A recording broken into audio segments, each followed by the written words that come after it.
Saudara sekalian yang dikasihi Tuhan Yesus Kristus, selamat berjumpa kembali dengan pelajaran kita yang keempat pada tribulan ini. Pada pelajaran yang keempat ini, kita akan bersama-sama belajar bagaimana kita menolong orang-orang yang lemah di dalam jemaat. Ayat-ayat yang akan kita pakai nanti itu diambil dari kitab Roma pasal yang ke-15 ayat 1 sampai dengan ayat yang ke-7. Nah, sebelum kita akan bersama-sama belajar pada hari ini, mari kita berdoa dan mohon pertolongan Tuhan supaya kita semuanya di bawah tuntunan dan bimbingannya. Mari kita berdoa. Tuhan Yesus yang mengasihi kami, sungguh kami bersyukur kepadamu untuk kesempatan yang Tuhan anugerahkan kepada kami, sehingga kami dapat bersama-sama bertemu kembali untuk belajar dari bagian-bagian firman Tuhan. Tolonglah kami, arahkanlah kami, bimbinglah kami supaya kami tidak menyimpang dari apa yang Tuhan tetapkan untuk kami semua. Kami memuji Tuhan untuk segala kebaikan Tuhan.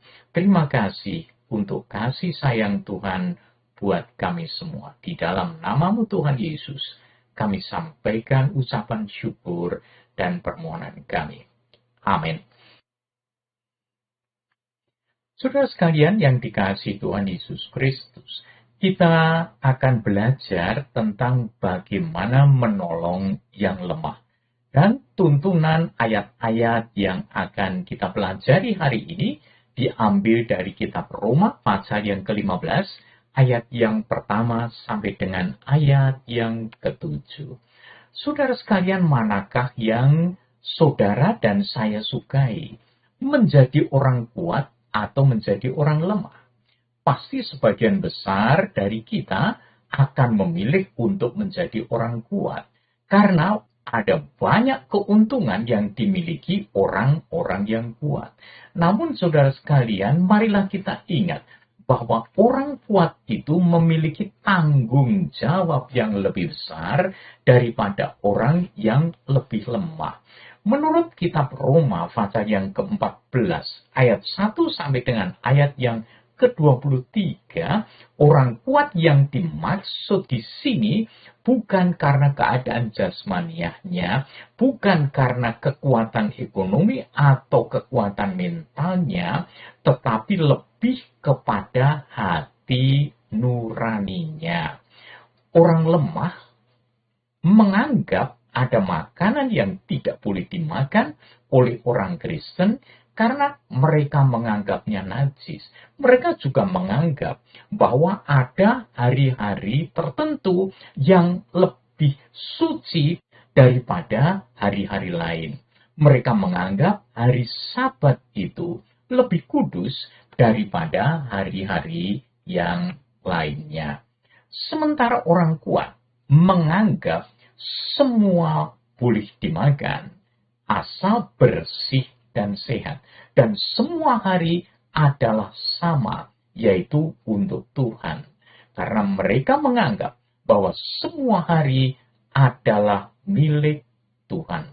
Nah, pelajaran kita pada hari ini diambil dari kitab Roma pasal yang ke-15 ayat 1 sampai dengan ayat yang ke-7. Berfokus pada 6 cara yang dapat dilakukan orang kuat untuk menolong saudara-saudaranya yang lemah.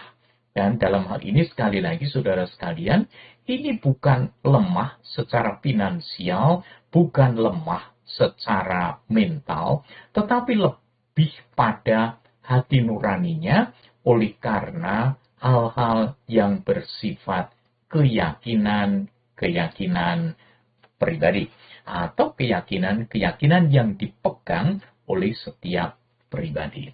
Roma pasal 15 ayat 1 sampai dengan ayat yang ke-7. Kita yang kuat wajib menanggung kelemahan orang yang tidak kuat dan jangan kita mencari kesenangan kita sendiri. Setiap orang di antara kita harus mencari kesenangan sesama kita demi kebaikannya untuk membangunnya. karena Kristus juga tidak mencari kesenangannya sendiri. Tetapi seperti ada tertulis kata-kata cercaan mereka yang mencerca engkau telah mengenai aku. Sebab segala sesuatu yang ditulis dahulu telah ditulis untuk menjadi pelajaran bagi kita, supaya kita teguh berpegang pada pengharapan oleh ketekunan dan penghiburan kitab suci. Semoga Allah yang adalah sumber ketekunan dan penghiburan mengaruniakan kerukunan kepada kamu sesuai dengan kehendak Kristus Yesus, sehingga dengan satu hati dan satu suara kamu memuliakan Allah dan Bapa Tuhan kita, Yesus Kristus. Sebab itu, terimalah satu akan yang lain, sama seperti Kristus juga telah menerima kita untuk kemuliaan Allah. Sekali lagi saudara sekalian, ada 6 pelajaran yang akan kita ambil dari ayat-ayat ini. Yang pertama, itu diambil dari ayat yang pertama. Kata menanggung sebenarnya memiliki arti juga menjalani pelayanan dengan sabar. Rasul Paulus mengajak orang yang kuat, ini kuat hati nuraninya, untuk menahan diri dari kemarahan terhadap mereka yang sering menimbulkan masalah karena kelemahan rohani mereka. Dalam hal ini orang yang kuat diminta untuk bersabar. Nah, saudara sekalian, arti lain dari kata menanggung sebenarnya memikul beban orang lain dengan penuh kerelaan tentunya.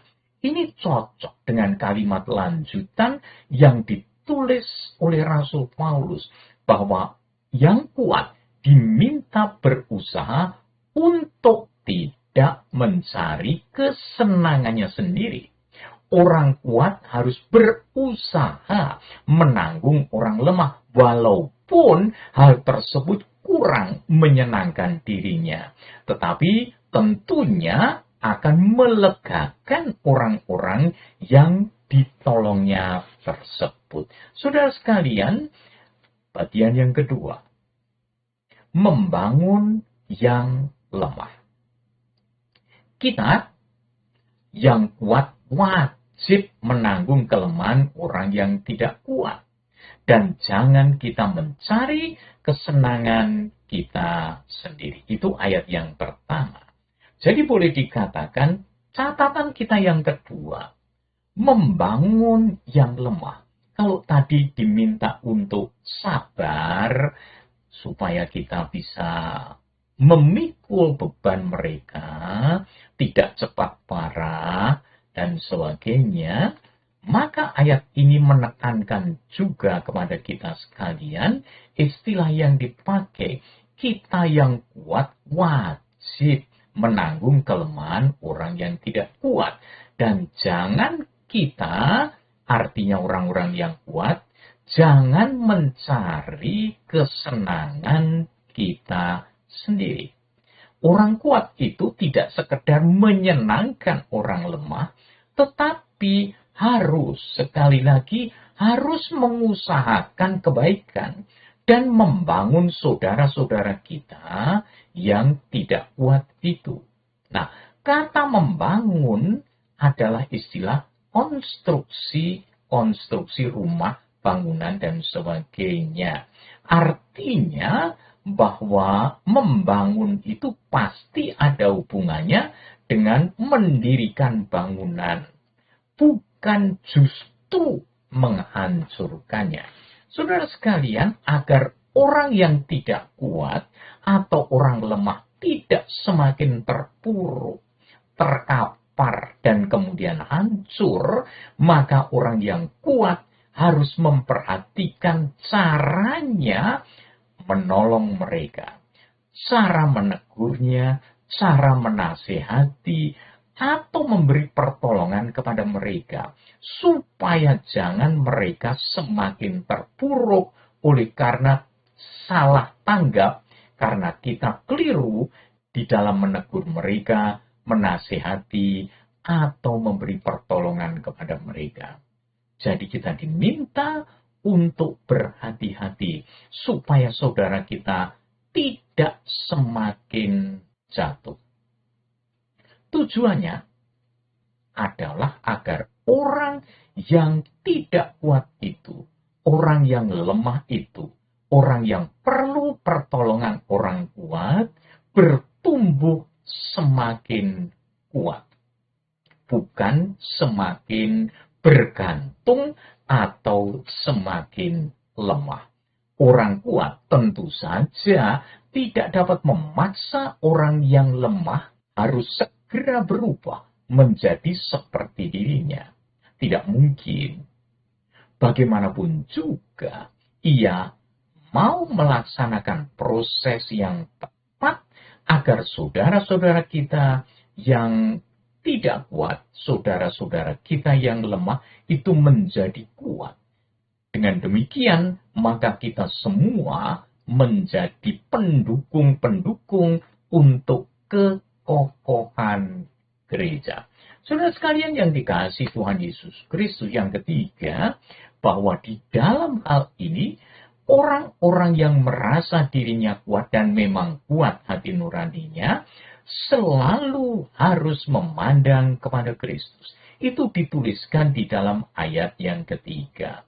Karena Kristus juga tidak mencari kesenangannya sendiri, tetapi seperti ada yang tertulis, kata-kata cercaan mereka yang mencerca engkau telah mengenai aku. Nah, saudara sekalian, begini, ada kalanya orang kuat itu mengalami putus asa, bisa menjadi bosan, bisa merasa kecewa karena saudara-saudara yang kurang kuat atau saudara-saudara yang lemah itu tidak segera berubah. Tadi pada yang awal diminta supaya kita sabar.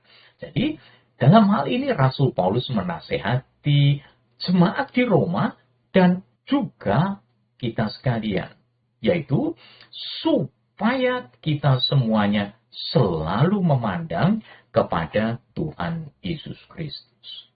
Ketika Tuhan Yesus Kristus ada di dunia ini, ia dengan sabar mengajar, menuntun, meskipun kadang-kadang menegur keras juga kepada murid-muridnya yang masih lemah imannya. Namun demikian, Tuhan Yesus tidak putus harap. Tuhan Yesus bahkan rela mati di kayu salib untuk orang-orang yang lemah itu, untuk orang-orang yang berdosa, bahkan mereka yang belum percaya kepadanya. Kita lihat, ia menjadi contoh yang bagus, indah, dan sempurna bagi kita sekalian. Bagaimana menuntun orang-orang yang lemah seperti kita, supaya kita sekalian semakin kokoh kuat di dalam iman dan semakin maju mengenal Dia. Saudara sekalian yang dikasihi Tuhan Yesus Kristus, pengorbanan Kristus itulah sebenarnya yang menjadi dorongan, yang menjadi motivator bagi kita, dan menjadi teladan bagi orang-orang kuat bagi kita untuk menolong saudara-saudara kita yang lemah. Sehingga gereja Tuhan, gereja milik Tuhan itu tetap utuh bersatu. Tuhan Yesus tidak ingin gerejanya tercerai-berai, apalagi karena hal-hal yang remeh, hal-hal yang sepele. Tuhan Yesus ingin gerejanya tetap bersatu untuk mencapai tujuannya, yaitu keselamatan bagi orang-orang lain, supaya mereka pun datang dan percaya kepadanya. Jadi kita diminta untuk selalu memandang kepada Tuhan Yesus Kristus sendiri. Yang keempat, kita diminta untuk membangun diri di dalam firman Tuhan, untuk menolong saudara-saudara kita yang lemah. Ayat 4 mengatakan, sebab segala sesuatu yang ditulis dahulu telah ditulis untuk menjadi pelajaran bagi kita, supaya kita teguh berpegang pada pengharapan oleh ketekunan dan penghiburan dari kitab suci.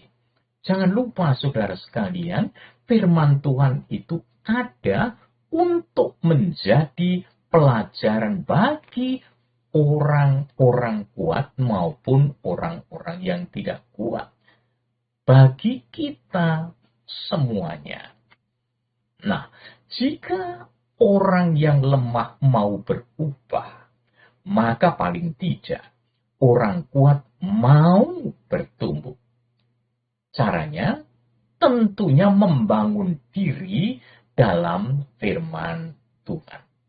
Dengan mempelajari Alkitab, orang kuat akan bertumbuh di dalam kesabaran dan penguasaan diri saat menyikapi orang-orang yang kurang kuat atau saudara-saudara kita yang lemah.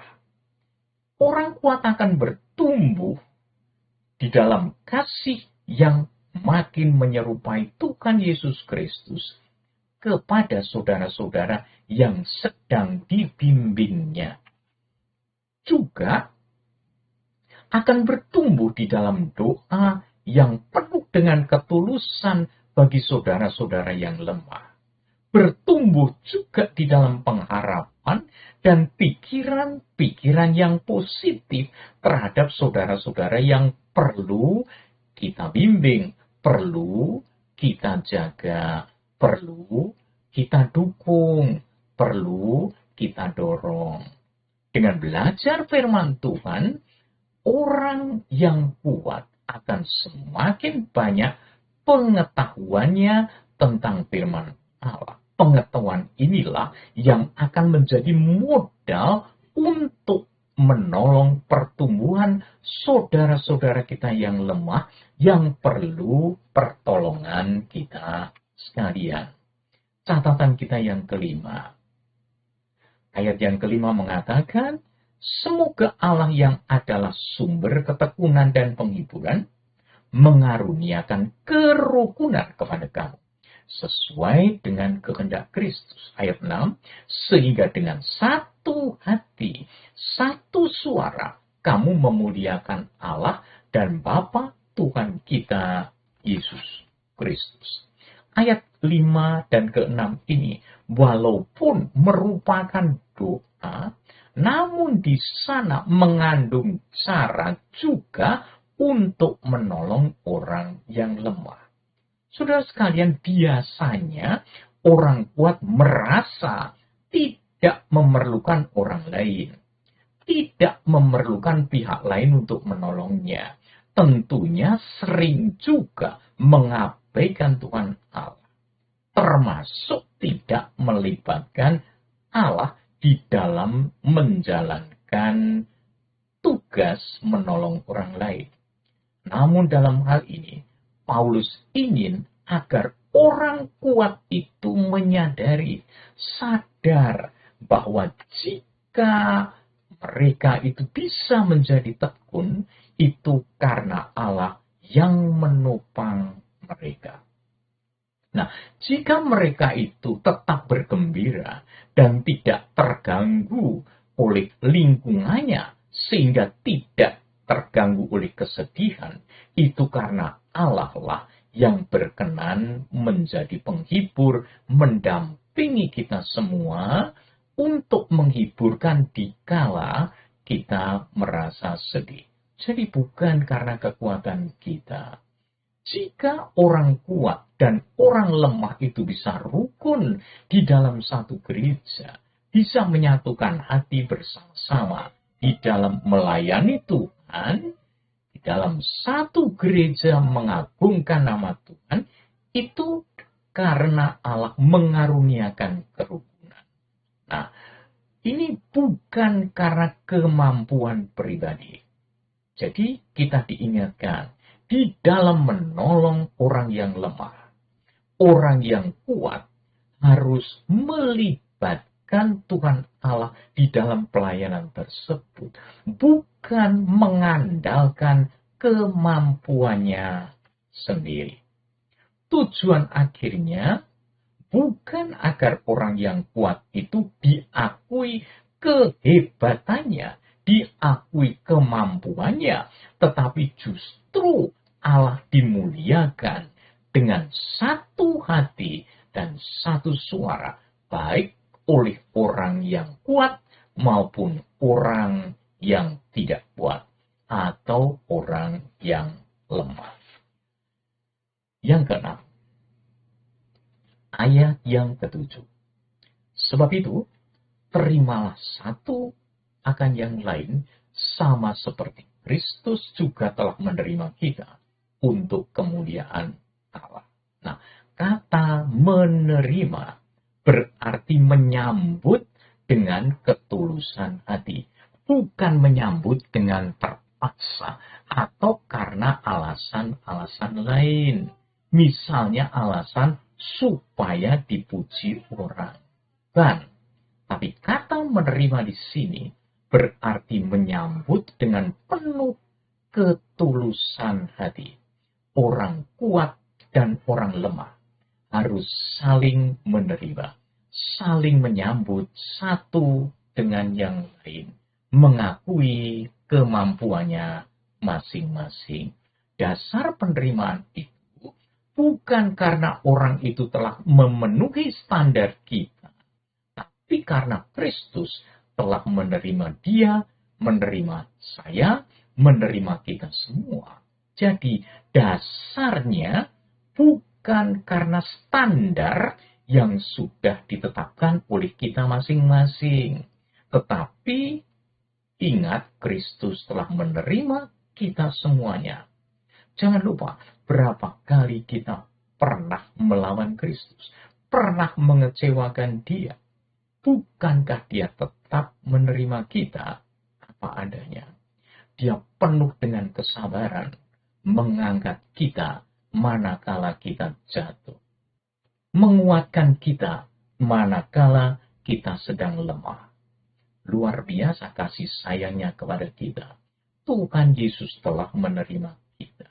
Itu sebabnya, marilah kita saling menerima, saling menyambut, meskipun kurang dari standar yang ada pada diri kita masing-masing. Itulah sebabnya Paulus menulis, terimalah orang yang lemah imannya tanpa mempercakapkan pendapatnya. Itu ditulis di dalam kitab Roma, pasal yang ke-14, ayat yang pertama. Paulus melarang mereka, orang-orang Roma, untuk saling menghina karena Allah telah menerima orang-orang tersebut. Bagian akhir dari ayat yang ke-7 itu, saudara sekalian, memberitahu kita sekalian bahwa saling menerima antara orang lemah dan orang kuat itu dilakukan di dalam rangka untuk memuliakan Tuhan Allah. Jangan lupa, dia akan semakin diagungkan, semakin dimuliakan bila banyak orang, baik kaya, miskin, tua, muda, kuat, lemah, dan sebagainya, berbagai latar belakang, bersama-sama, bersatu memuliakan Tuhan Allah sendiri. Kesimpulannya, mungkin di antara kita ada yang merasa sebagai orang kuat, atau sebaliknya, merasa diri sebagai orang yang lemah. Namun ingatlah bahwa orang yang kuat harus menolong orang yang lemah supaya bertumbuh bersama-sama di dalam Tuhan.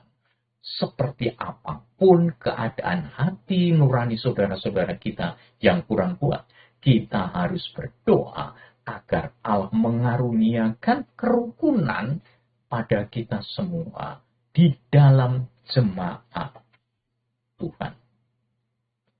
Jangan lupa juga orang yang lemah maupun orang yang kuat harus bersama-sama memikul salibnya, yaitu berusaha menjaga persatuan kesatuan jemaat Tuhan. Berapapun harganya. Nah, jika kita bersatu, maka dunia tertarik untuk datang kepada Tuhan Yesus Kristus. Sehingga Tuhan Yesus dimuliakan di dalam kehidupan kita semua sebagai jemaat Tuhan. Terima kasih saudara sekalian atas perhatian saudara untuk pelajaran kita pada hari ini. Harapan saya pribadi, mari kita lakukan apa yang sudah kita pelajari hari ini. Mari kita saling menerima, mari kita saling menyambut untuk kemuliaan nama Tuhan Yesus Kristus. Amin. Mari kita berdoa. Tuhan Yesus, terima kasih untuk hari ini. Kami dapat belajar bersama-sama dari sebagian sabda. Tolonglah kami Tuhan, supaya kami dapat menjalankan apa yang telah kami pelajari hari ini, yaitu supaya kami saling menerima, baik yang kuat maupun yang lemah. Kami semuanya Tuhan saling mengisi, sehingga nama-Mu ditinggikan di tengah-tengah kami. Tolonglah kami, kalau ada di antara kami yang kuat tidak menjadi sombong, dan kami yang lemah tidak menjadi kurang percaya diri atau mengundurkan diri. Tetapi kami semuanya saling menerima, karena Tuhan Yesus Kristus telah menyambut kami. Terima kasih Tuhan Yesus untuk hari ini. Nama Tuhan diagungkan di tengah-tengah kami. Haleluya. Amin. Sekali lagi saudara sekalian, terima kasih untuk perhatian saudara. Sampai berjumpa pada rekaman-rekaman yang berikutnya. Tuhan memberkati kita semua.